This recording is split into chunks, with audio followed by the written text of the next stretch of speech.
so it turns out that Hershey had this love affair with ice skating and ice hockey, and so hockey games would get sold out. And when the Hershey Figure Skating Club had its annual show, that would get sold out weeks in advance. And so it was very apparent that Hershey needed a larger ice arena.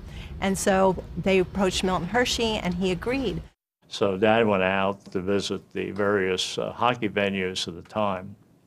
And his main marching order was that the building should have no obstructions. Everybody should be able to see equally from whatever seat there was in the building. So Paul Whitmer came to him with a plan for a new and revolutionary design for an ice arena that would have a single-spanned concrete shell, and it would be the first of its kind built in the United States.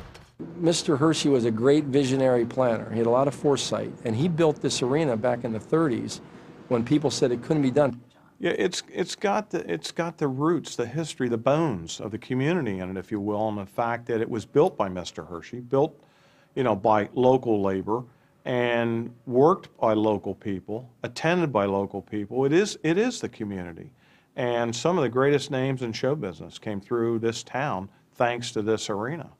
You had the concerts, you had the ice shows, you had all the basketball, but I think the cornerstone, and definitely for us, was the Hershey Bears. And there was nothing more magical than a Hershey Bears night at the sports arena.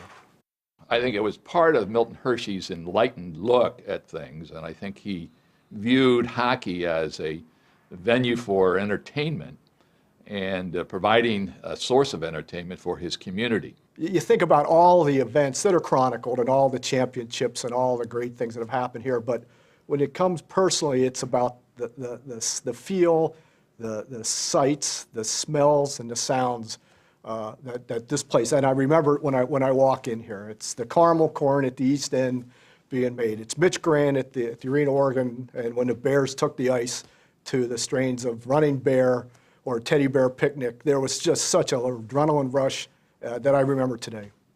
Everybody talks about Mitch Grant and the Oregon, but preceding that, actually, we had a Hershey Sports Arena Orchestra, and right in front of Section 14 was the orchestra pit. And there was 7 or 8 people in that orchestra, and they wore tuxedos to come to play. Walking over to where I had ushered, there was just something magic about this. It's the place you grew up in, and I'm sure people feel the same way about stadiums they grew up in New York, the Polo Grounds or the old Madison Square Garden, but it's just I just hope and pray that it's here for at least during my lifetime. I hope they never tear it down. I tingle when I go through this building. It has meant so much, not only to myself, going way back, but to this community. And we left this building with really, really mixed emotions. And we got over them quickly because of air conditioning, but we left with mixed emotions. As a child, looking down, of course, we couldn't afford only the seats in the peanut gallery, and looking down and having your breath taken away from you as a child, it was the largest thing I'd ever seen. Those are the memories that are just so precious. The barn, the old barn it's the pulse of the community. I mean, it's where everything happened. Probably as a kid, we took it for granted that, hey, we could walk over to the arena to go to public skating, or we could walk over through the park, or come up Dairy Road to go to a Bears game. And I think we thought every community had something like this, right? I went and sat over at the old press box just to bring back memories. And you'll never get a better view of a hockey game than from that press box, or any seat in this arena. I looked at the arena and I thought, it's still as beautiful as when I left. Well, it's not just an arena. When you think about the Hershey Park Arena, you think about Milton Hershey and his love of this community, and also his love of innovation and design, new challenges. And that's when I look at the arena, when I think about the arena, that's what I remember.